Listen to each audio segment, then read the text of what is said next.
la canción y la actuación, pues era una chica que más o menos nos habían impuesto los de marketing, porque pues era conocidita y todo esto, ¿no? Pero tuvimos muy buena química y una vez que entré al estudio y decidí dirigirla yo, hubo un pedazo en el que salió tan bien que todo el mundo en el estudio empezó prácticamente a llorar por lo bien que había quedado. Eso fue muy bonito. Y como director, pues dirigiendo, aunque fue dirigiendo musicalmente a Phil Collins y a Sting en sus películas de Tarzán, cuando hicimos las versiones extranjeras. Phil Collins y Sting cantaron la versión en español, como sabrás, eh, la versión francesa, italiana, alemana. Entonces, como director y trabajar con estos artistas verdaderamente profesionales, o sea, gente que tienes a un Phil Collins que llega puntual, no te pone ningún problema, ni siquiera te pide descansos, tú le dices cuándo tomas el descanso, o sea, gente supremamente dócil y que son supremamente famosos, ¿no? Entonces, esas han sido mis satisfacciones, de que he podido, pues, trabajar con gente de esa categoría, ¿no? De esa altura, ¿no? Ujú.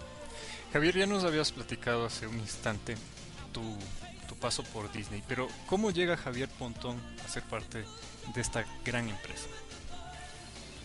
Mira, pues en el estudio en el que trabajaba, en Intersound, ellos tuvieron a bien tener una película que se llamaba Oliver and Company Ujú. y me la dieron a mí para dirigir.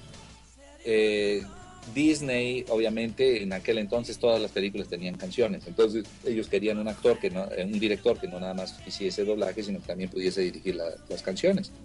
Entonces me dieron a mí el proyecto y los supervisores de Disney en aquel entonces fueron a ver mi trabajo. Después de esto fue cuando hice La Sirenita, eh, y pues les gustó tanto que me pidieron trabajar con ellos para ir a supervisar y organizar en otros idiomas y en otras regiones.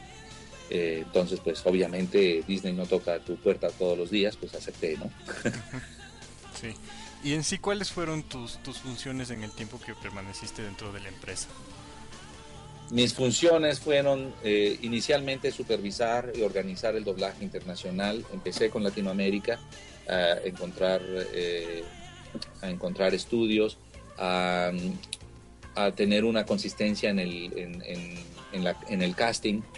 Eh, Necesitábamos tener una de las directivas de la división de Disney en la que yo estaba, Disney Character Voices, era asegurarnos que las voces de los personajes de todas las películas que se estaban haciendo simultáneamente fueran similares o que tuvieran eh, la misma calidad y el mismo espíritu de la versión original. De tal manera que hacíamos lo que se llaman multilanguage clips, en el que tú pones a un personaje en un idioma y van pasando por 40 idiomas y parece que fuese la misma voz, la misma persona haciéndolo, aunque son 40 personas diferentes. Es un trabajo bastante bonito.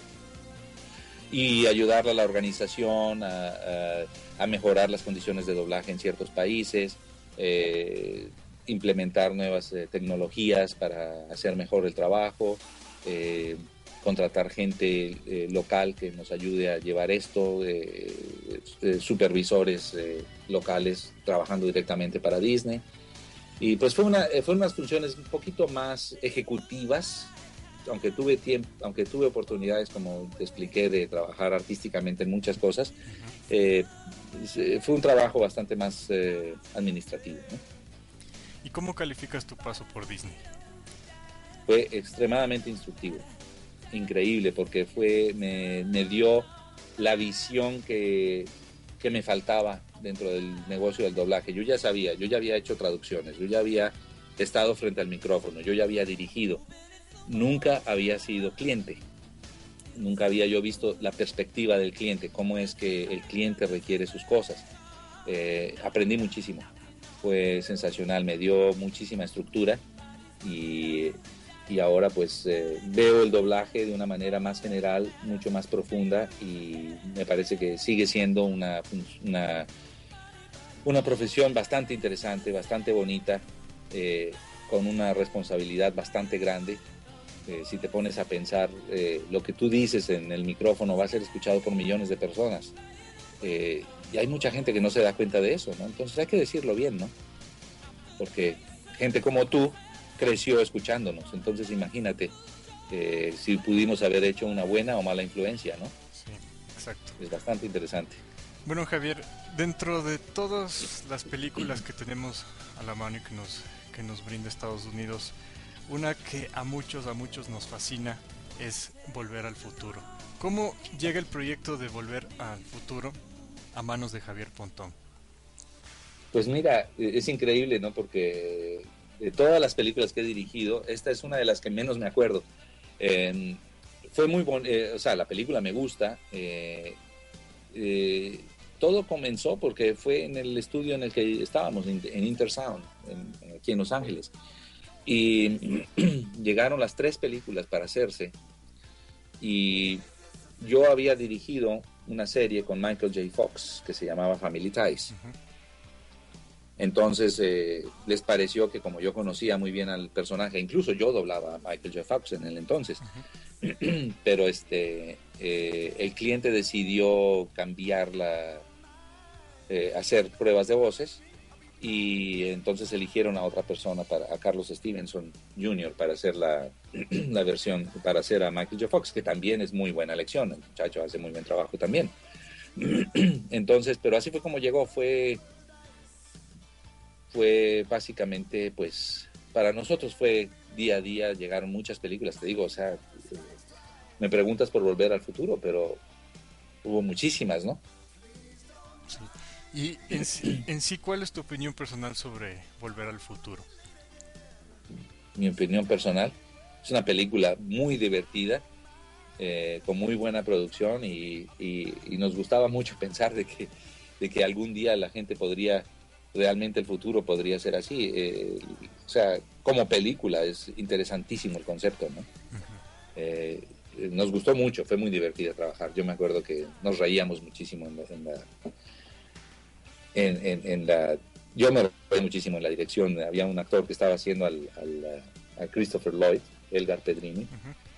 Qué tipo tan cómico. O sea, si hubiésemos dejado los ensayos, lo que se decía realmente como bloopers, sería una película, la mejor comedia jamás hecha, ¿no? Pero obviamente teníamos que decir lo que estaba en el guión, no lo que se ensayaba. Y cuando tú empezaste en el doblaje, Javier, ¿nos podrías decir qué línea se llevaba antes y qué cosas han cambiado para bien o para mal dentro del doblaje hoy en día? Sí, mira, el doblaje antes se doblaba por las cuestiones técnicas, pues siempre había, el doblaje se sentía mucho más natural, porque había una respuesta escénica en una respuesta escénica en el atril, porque se solía trabajar en 1 o 2 canales todo, ¿no? Porque era lo que la tecnología nos daba en aquel entonces, máximo 3 canales, porque el 4º canal era para el timecode, para poderlo sincronizar con el video. Y entonces, pues nos obligaban a hacer los planes de trabajo de manera de que en el canal 1 y 2 se trabajaban los personajes principales, en el canal 3 se ponían todo lo que eran efectos, teléfonos y cosas así, ¿no? Y a veces teníamos que hacer cosas así para poder poner ambientes y todo esto, ¿no? A medida que fue cambiando la tecnología, empezamos a grabar los personajes cada uno en su propia pista.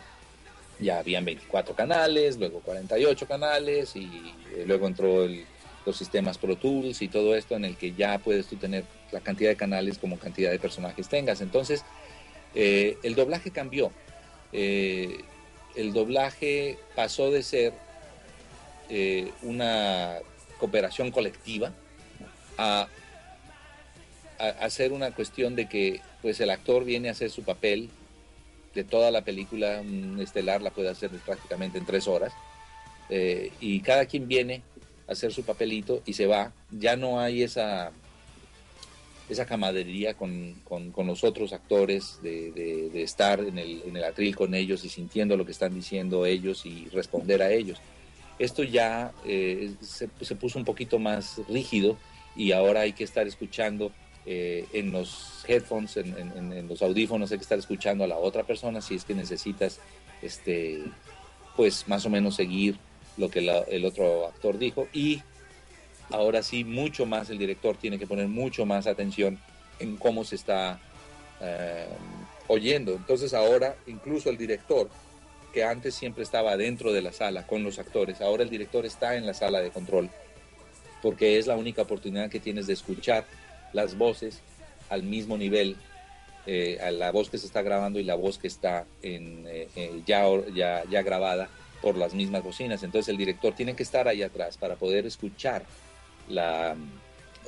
que sí está quedando con consistencia. Ya no hay ese contacto más personal. Eso ha cambiado. Exacto. Y también ha cambiado en México, o sea, no es nada más en Los Ángeles, ¿no? Esto ha sido... En el doblaje. En el doblaje ha mejorado mucho la tecnología, porque entonces las mezclas ya se pueden hacer en 5.1 y entonces ya puedes, tecnológicamente ya puedes cambiar las voces como tú quieras y puedes alterar alguna cosa, puedes editar una voz, puedes editar la otra y te queda mejor técnicamente, pero sí la base artística recae más en el director. Y Javier, ¿a quién me recuerdas que empezaron contigo cuando recién daban sus primeros pasos dentro del doblaje?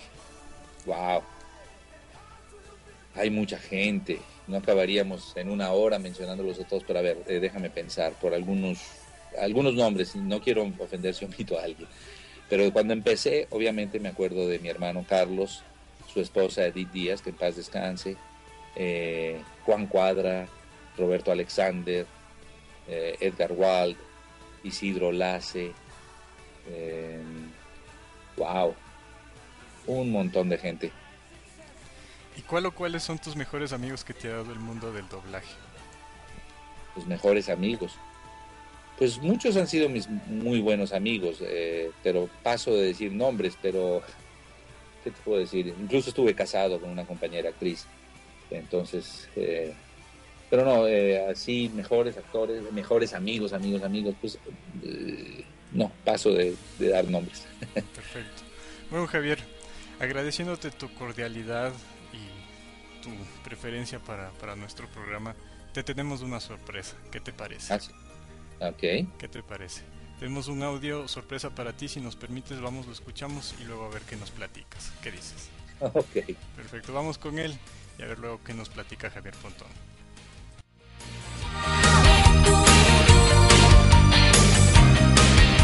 Hola Javier, hola Alfredo, soy Fabiola Stevenson. Bueno, lo que te pueda decir de Javier Pontón es poco. Como amigo es maravilloso, leal y siempre dispuesto a ayudar sin condiciones. Eso obviamente ya dice cómo es como persona, es alguien con gran calidad humana. Como compañero de trabajo es una persona de gran ética, muy justo, sumamente profesional y con muchísimo talento, más de lo que él está consciente que tiene, siempre con una actitud positiva. Tiene la actitud de alguien que da soluciones y nunca problemas, y esto en este ámbito es la mejor cualidad que se puede tener. Me considero muy afortunada de contar con su amistad y poder colaborar con alguien como él en el ámbito profesional. Te quiero mucho, Javier. ¡Mua!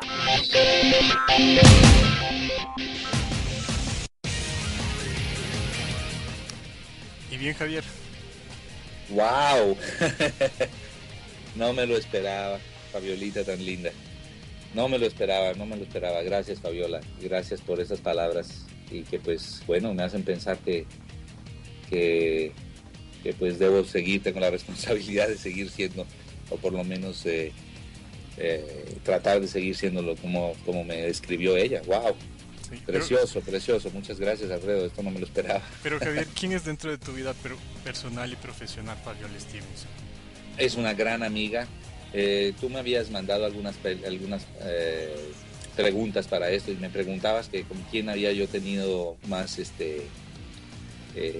más química más química para trabajar, y el primer nombre que salió puse a Fabiola